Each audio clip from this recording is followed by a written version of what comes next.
We're going double open on a Thursday, and Lauren Shahadi told me I have 6 minutes to get through this deep dive so we can hit top of the hour. Okay, I was strictly focused on this game last night. I got into Giants-Dodgers late night.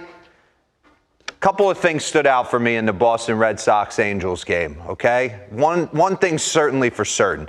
Last year, I just want to take you back to the postseason. You were running Garrett Whitlock out of the bullpen. You were running Nick Pivetta out of the bullpen. You were running Tanner Houck out of the bullpen.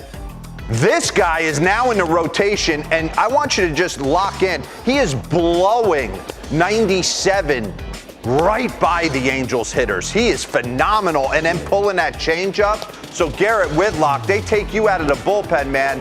I think they expose themselves in a big way. Tanner Houck not being vaccinated. That's your own personal preference. Pause this real quick. But that's kind of put them in a little tough seat going into the Toronto series, not having them. Coming out of it, how do we shuffle the rotation and the bullpen pieces? I just want to put this note out there. Red Sox bullpen, 5.63 ERA in 9 games since Garrett Whitlock's gone into the rotation. So they're certainly missing him, and I think it puts Alex Cora in a bind because you got Mr. Davis right here. He comes in for the top of the 6th inning, just kind of watching the way AC had to manage this bullpen last night. He gets the punch out, but Mike Trout's going through a bad time right now. Pause this real quick. He brings out Austin Davis again for the 7th inning to go multiple innings. He gets Ohtani to fly out, but eventually one of these right-handed hitters looks like they're going to get comfortable and tie this ball game up. He lets him face Anthony Rendon in a big spot, and Anthony Rendon is starting to heat up for the Angels and puts one over the monster to tie the ball game up. So then he gets the cowboy hat. So then Alex Cora is saying to himself, okay, I got 1st and 2nd, top 9.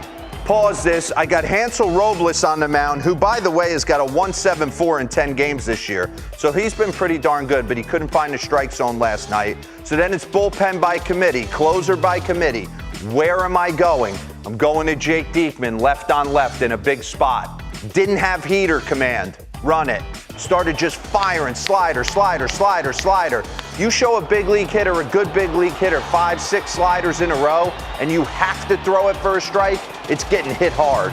And Jared Walsh found the hole right there. And they've given up and blown 7 saves so far in the early part, and it's really exposing kind of the Red Sox, putting a lot of pressure on an offense that's not totally got it going on right now, and trying to figure out who do we put in the rotation, the Whitlocks, the Houcks, kind of changing what Alex Cora probably wants to do. Anthony Santander, Kevin Kiermaier a walk-off. And what happened to Matt Barnes? Matt Barnes, an 8.35 ERA over the last 25 games dating back to last season, and last night gives up a big homer to Taylor Ward to kind of put it out of reach. So Alex Cora's got his work cut out for him right now. You take a look at it. 14 innings for Whitlock and Houck, rest of the bullpen 89, and the opponent's OPS just jumps out at you, and the ability to go deep. So they're 24th in Major League Baseball with a 3.98 ERA. Red Sox got to clean up some things going forward if they're going to be a factor in the AL East. But he could tell you if fastball was coming last night, and he was blowing it by great big league hitters. Okay, Trevor Story signs a big $140 million contract with the Boston Red Sox. I'm saying to myself, does he want to go over to second base? Should he? Is it because of the arm? Is it because of the situation makes more sense for him? Well, he's starting to slowly get more confident in the box. Alex Cora's got him in the leadoff spot, so I'm sure he's playing a different ball game there. We know what he's capable of doing when he's right. Okay, I don't give a darn. It's Colorado. This guy can pound a baseball. Pause this and get it back to right to the beginning. Try and see if he's doing anything different at the plate. I mean, looks like he's definitely a little bit more stacked, kind of turned in Colorado. And all you're going to notice here is maybe he's stretching a little bit long. Maybe he's overstriding just a little bit more in a Red Sox uniform than he's doing in a Colorado Rockies uniform. But I think that comes down to having confidence, getting off to a good start, not trying to do too much. Run that back one more time. Are his hands a little higher? They're a little higher, Lauren, but you're just seeing a guy he's super confident, knows the routine of every day. Here he's trying to impress new teammates, regardless of what you say, you are. I don't care what it says on the back of your card. You want the boys to fall in love with you. They don't see the warts. Pause. So he's just a little bit more stretched on the right. We used to talk about it all the time when we got to play with Derek Jeter in the WBC. I never saw Derek Jeter making out on TV because I only saw highlights. So to see him go 0 for 4, you're like, whoa, you want to endear yourself to your teammates. And I'm sure he's dealing with the same thing. But the one thing that does jump off the page for me, he's going to hit. The move to second base. And I kind of fought it because I didn't think he needed to, even though in this situation with Xander Bogaerts, it makes sense. And I didn't buy into the whole arm thing. But when you're watching him play, there is definitely something going on. I mean, that is just not your smooth, generic throw to second base. Can we bring up the board of his arm velocities, S-Rod? I mean, this is real. And I know it's going to drop because he's at second base and he doesn't have to do too much and put too much mustard on the ball, but there's a little hitch in that gait. I mean, this is a guy that used to throw it over at about 85, 86 miles an hour from shortstop, and it is falling off a cliff to 77 miles an hour. So I'm interested to see how that progresses, how he turns the double play, and everything that kind of goes on with him moving over to second base and working with Xander Bogaerts this summer in Fenway. And then lastly, who's leading off for the Angels? 2015 former first-round pick. Run that back for me real quick because there's a reason I'm showing this, Taylor.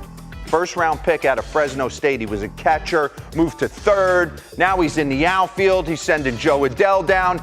He raked in the minor leagues. So I don't think he's surprised that he's having some success. But you talk about the modern game. When I watch Taylor Ward, modern game on display. There's no way if you're not hunting a window that you even offer at this pitch. This is his at-bat in the ninth right here. Run it. This is in the left-handed batter's box, out of the pitcher's hand, and he strikes out on it.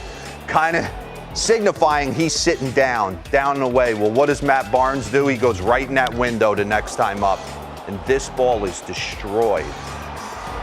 We're not trying to hit singles here if we're Taylor Ward. When we get to a side angle, this is all in, collision to a certain spot. I'm holding, run that back for me real quick. I'm holding nothing back. I'm here, I'm leaning, and I'm going. And if it's in there, like Austin Riley used to talk about, boom, full extensions. He has gotten off to such a great start for this team. And I always go back and look at what they did in college, find these videos online. There he is at Fresno State. Pretty similar bat path, huh? Run that back one more time for me. He's definitely changed the leg kick and getting on his backside. It's a little more stagnant here, but the bat path and the hands to the baseball are pretty similar. So just the evolution and maturing on the part of Taylor Ward. You bring up his board, I don't think people realize, there he is going through the line with the hat. Look at where he's at. Wow. On base, slug, OPS plus. He's number one in the game right now, so Angels are interesting. Boston got some, Alex Cora's got some decisions to make.